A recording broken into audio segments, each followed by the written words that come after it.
Hi, my name is Dario Tringali, and I'm a physics PhD student at the University of Colorado Boulder. This is the most important time of the year for any aspiring researcher out there. That's you. And why is that so? Well, that's because it is the start of application season for research experiences for undergraduates, or REUs. As someone who was able to participate in one of these programs when I was an undergrad, I found this to be the single most important experience I had during all of my undergrad. I want to make sure that you're not only aware of all these opportunities that exist out there, but I also want to show you how you can get into one of these programs yourself. Now, before we start, I want to point out that I'm recording this video in January, and the application season tends to go to about the end of February. So if you're watching this video outside of that time frame, this is also going to be very important information, as at the end of this video, I'm going to explain to you everything that you should be doing outside of application season, so that when this time rolls up again next year, you are giving yourself the best chance possible to get into one of these very competitive programs. All right, let's get into it. We're gonna break this video up into three main topics. First, we're gonna talk about what are REUs and why are they so important? And then we'll get into how do you find all of these REU programs to apply to? And then we'll finish off by discussing the application process and how can you make yourself the best applicant possible. Okay, so REUs stand for Research Experiences for Undergraduates, and they essentially are programs funded by the National Science Foundations and or companies to allow you to do research at another university or research lab for a summer. These programs tend to be about 8 to 10 weeks and a lot like internships, except you're now at a university or a research lab instead of at a company. But like internships, you get a lot of your expenses covered from travel to and from the program. You get housing covered, potentially a meal plan. The one I did had a meal plan, and you usually get a stipend ranging from about $5,000 to $8,000. Many of these programs are also specifically targeted at underrepresented groups, which is a really awesome thing. At an REU, you likely just intern at a lab and are getting paired with a grad student and helping them with some kind of ongoing research project that they have. There are also typically like a lot of social and networking opportunities built into the program for you to get to know everyone in your program, the research institution that you're at, and also the surrounding area which the program takes place in. And then finally, at the end of the program, you typically have some kind of presentation day where you get to showcase everything that you accomplished in those 8 to 10 weeks. Now, while the pay isn't as good as like interning at a tech company, there are some other perks to participating in these programs that I think make them way more valuable long term. And the first of those is something I do not think gets talked about enough, and that's that participating in an REU builds you a direct connection to this university or research institution, so much so that when it comes to applying to graduate school, you can almost guarantee that you're going to get into that school, almost like these are grad applications before grad applications. And a big part of that guarantee is coming from being able to get a reference letter from that advisor that you had in the program that which you did research with, and presumably they liked you at the end of that program. Now, that being combined with getting to add a prestigious experience like this to your resume does absolute wonders in distinguishing yourself from others. The second reason comes from the experience itself. I would say that this was probably the most fun 8 weeks that I had of my entire undergrad. And the amount of personal growth that I was able to have in this small period of time, along with feeling so much more confident that being a researcher was the path that I wanted to pursue, made this experience just the most invaluable thing for me. And for anyone else out there who wants to become a researcher themselves, I think it would do the same for you. All right, so now let's talk about how you can find these REU programs and which ones that you want to apply to. It's actually very easy. So all we're gonna do is you're gonna go to this website right here. I'll put this in the description of the video. This is just from the NSF, and it has every program that exists. You click this search button right here, type in whatever keywords that you want. You can even filter by location or by research area, and boom, there are all the programs that exist. There are a lot of them. And you just kind of scroll through, see which universities or which kind of research areas stick out to you, spend a decent amount of time trying to figure out exactly which ones you want to apply to, and keep checking regularly too, because there are even programs that have, at the time of recording this video at least, haven't posted their program yet. So the website might not be up. So make sure to keep checking back for any new ones. But there's that website, and then there's also this one right here. Let me start back on this page where all you do, it's kind of the same thing. This one where you select what year you are. I'm an undergrad junior, let's say, and I'm doing physics, and you search programs.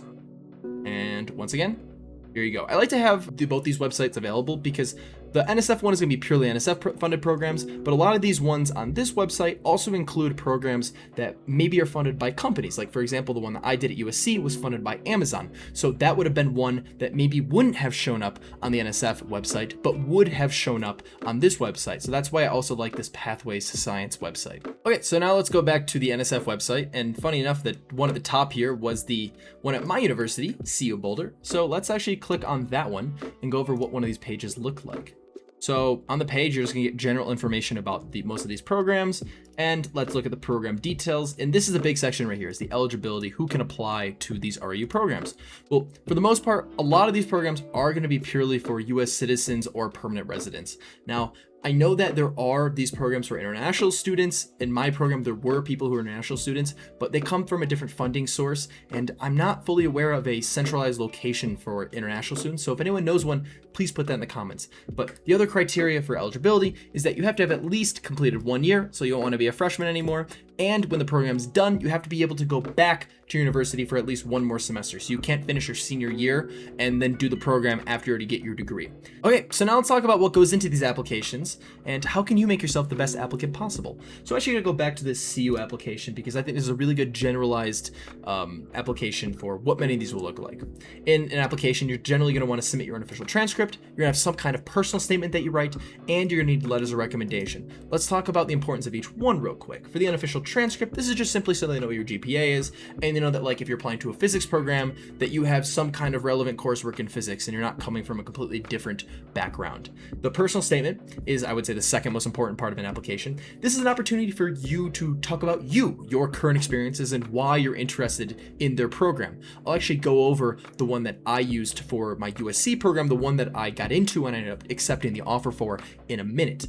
But they're usually centralized around some kind of questions that they give you to guide you for your writing, and they may or may not have some kind of word limit. This one is limited to 500 words. And then I would say the most important part of an application is going to be that letter recommendation that you submit. This program wants 1 letter recommendation.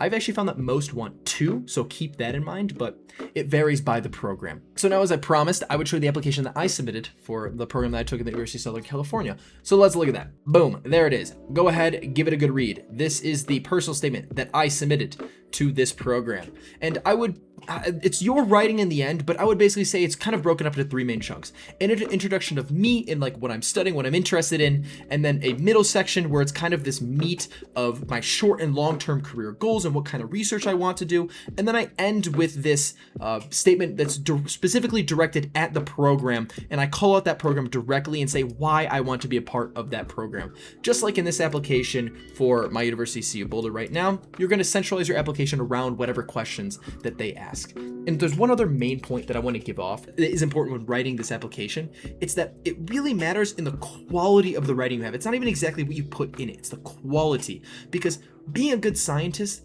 means being a good communicator, and that is just as important as being able to do the science itself. And this is an opportunity for you to showcase the quality of your writing and your ability to communicate yourself. So now the most important question in the entire video, I think, is how do you get into one of these programs? Because they are very competitive. You might have hundreds of applicants for just one of these programs, and they might only take 10 students. So how do you give yourself the best chance possible of getting in? There is a trick to this, and it comes from looking a little bit deeper into how the selection process for these programs work. So let's go back real quick to that CU Boulder program. And in this question of how does the selection process work, it really tells you the answer right here. And it's that the professors are the ones that are choosing. It's not some committee or some random person that's reviewing your application. It's not some admissions officer. It's the professor. So what can you do if you want to give yourself an edge compared to the other person? Before you even apply to the program, or after you submit your application, reach out to that professor directly and tell them that you were interested in the research and you will be applying or you did apply. Because that really gives you an edge on the other student. Imagine if you put yourself in the professor's position. If you had 30 applications on your desk of all these students, but then that one student reached out to you and specifically said that they are really interested in research and they want to work with you. That really separates you from everyone else. And I have friends who did this for these REU programs, and it got them into these programs before they even applied. The professors told them, go ahead and apply and I will accept you. So I actually applied to these programs 2 different times. I applied during my sophomore year and I applied during my junior year. The first time around, I think I applied to 8 programs and I got into 0. Not a single application I heard back on. And then the second time around, I got into 3 out of the 5 that I applied to. So what changed between the first and the second one? And the big thing that changed is that I started doing research at my university. And that helped me get into these REUs to do research at other universities. It's kind of like you can see the sequential steps there. Start at university, get experience there. That is going to give you a good recommendation letter and a big boost on your resume. And then you can go apply to these competitive programs, and that's going to increase your odds of getting in, because not only do you have a better resume, but as I talked about, that recommendation letter is so important. And now you have a good one of those. So to all of you, I would recommend going to watch my video on how to get into research, because you should get into research. Start doing that at your university, and then it's going to make yourself a much more competitive applicant for these REUs. I genuinely care about all of you that watch these videos, and I really want you to accomplish all of your academic goals. So if you want to apply to these programs and you have any more questions, please let me know in the comments, and I will do my best to answer all of them. And if you have any questions, maybe still leave a comment so YouTube pushes this video more. But besides that, subscribe if you haven't, and I look forward to talking to all of you soon. Bye!